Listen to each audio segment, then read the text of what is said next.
You bought a coffee this morning without thinking twice. $3. Gone. No hesitation. But last week, you stood in a fitting room holding a $30 shirt, turning it over in your hands, actually debating whether you could justify it.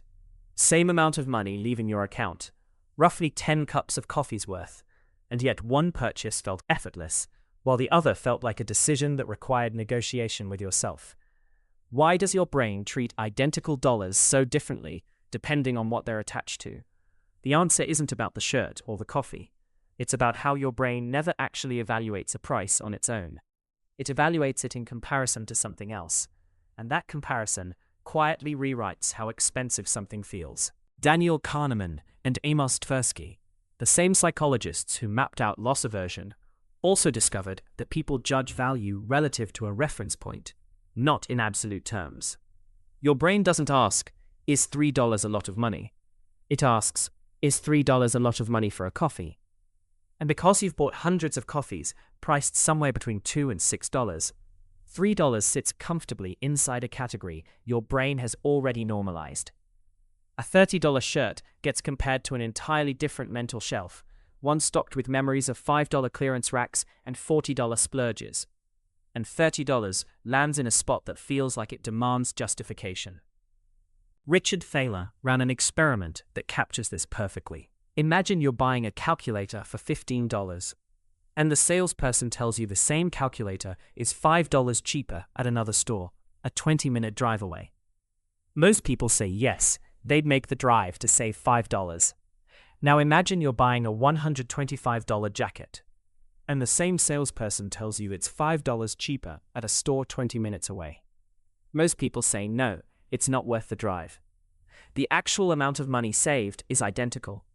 $5 is $5, whether it's coffee money or rent money.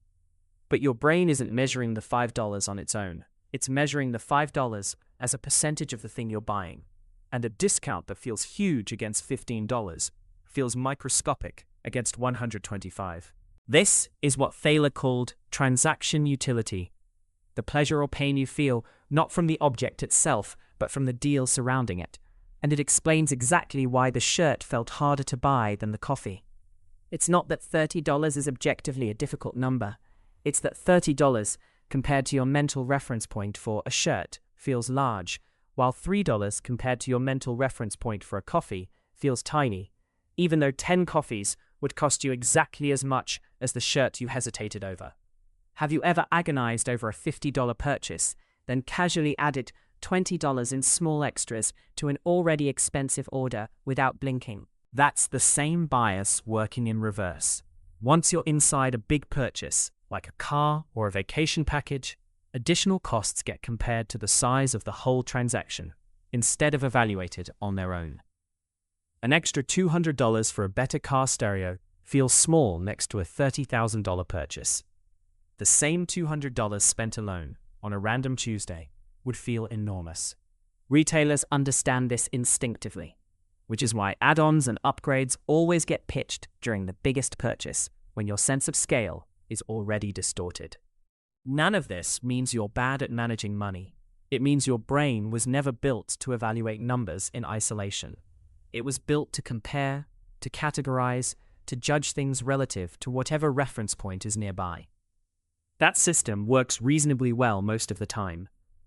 But it also means the exact same $5, $10, or $50 can feel wildly different, depending on what it's sitting next to when you make the decision. So the next time a purchase feels harder to justify than it should, or suspiciously easy to justify when it shouldn't be, ask yourself a simple question. Am I judging this price on its own, or am I comparing it to something that's quietly making it feel bigger or smaller than it actually is? That single question can catch a distortion your brain wouldn't have flagged on its own. You bought a $3 coffee without thinking and hesitated over a $30 shirt that cost about the same as 10 of those coffees combined. Now you know why. Money was never really the variable your brain was measuring.